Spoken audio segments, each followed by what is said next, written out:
Good morning, teachers. I just wanted to share a YouTube video with you of how to put in a footprint. A footprint is a ticket that you put online if you're having technology issues.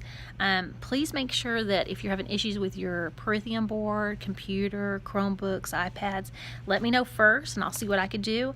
And if it's something I cannot fix, you will need to go in and put a footprint.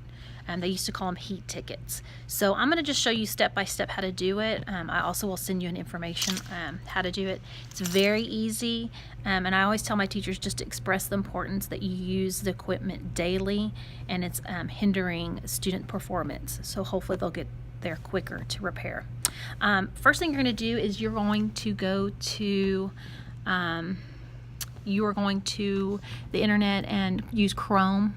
When you click on Chrome, you will need to go to the Fort Worth ISD website. I'm going to refresh it. You're going to go to Departments. You're going to click on Technology.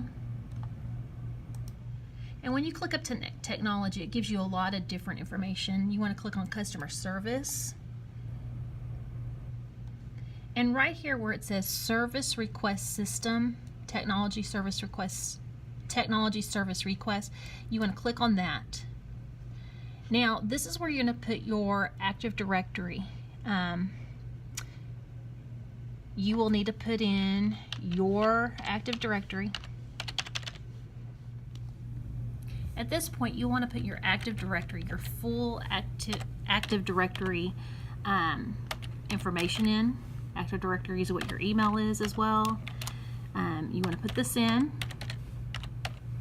Just give me a few minutes while I get mine.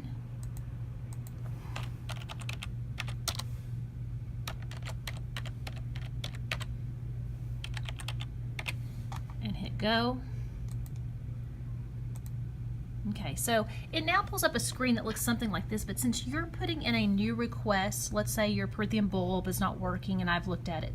So you're going to put in a new request. You're going to put in information such as Prothean bulb. I always tell teachers to make sure you put multiple users because it is affecting your whole class. It is not working. You could select impaired, stopped, whatever. It already automatically fills in information in here, but there are some things you will have to put in if it's red. Phone number, go ahead and put the school phone number. I suggest that on here an alternative contact, go ahead and put Artist Freeman. That's me, so that way I can have a copy of it. So if you're not there and I have a copy of this work order and they come in to service it and you're not here, I can be able to help them. You'll select your location, 221. Okay, you'll go through that. You'll do your room number, and then you'll put the request. Let's say it's the Prothean board. Okay, then it'll come over here and say, well, what kind of thing do you need? The board, the frame, the lamp, let's say lamp. And then down here is where, this is the one that I've told lots of teachers to be very detailed.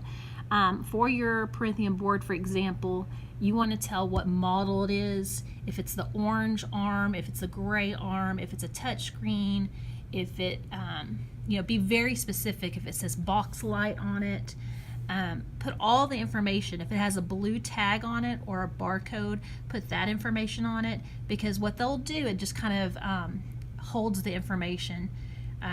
They'll email you back, well, what color is the Prothean board, or what tower do you have on the computer, or whatever. It'll just keep going back and forth until they get all the information. So it's very important on this point that you put all the detailed information for your technology item. If you're doing a computer, it's good to put what model it is, what's the serial number, what's the blue tag number, and then you might want to say what the location is in the room, where it's located. Far right corner, by the flag, by the sink. So this makes it easy for the person coming to work. And then you'll continue on. If you want to attach a picture, let's say you have some kind of weird thing happening to your computer monitor, take a picture and upload it. That way it gives the technician a reference. Again, additional email notifications, if you would like to put mine in there, artist.freeman@fwsd.org. then I could have it and hit save. Now, once you hit save, the screen will pop up a number, and it's important that you have your pencil and paper ready to sketch down that number. That is the work order number, and what I do is I sketch it down real quick, and then I tape that work order to the product that needs to be serviced. So it'll say something like, I don't know, 5, 6, 7, 8, 9, 10, write it down, tape it to your Promethean board or your computer, so that way when the person comes in to service it, they could look at that and reference it. This is how to put a heat ticket in. Friends, it's very easy, but if you need additional information about it, please see me.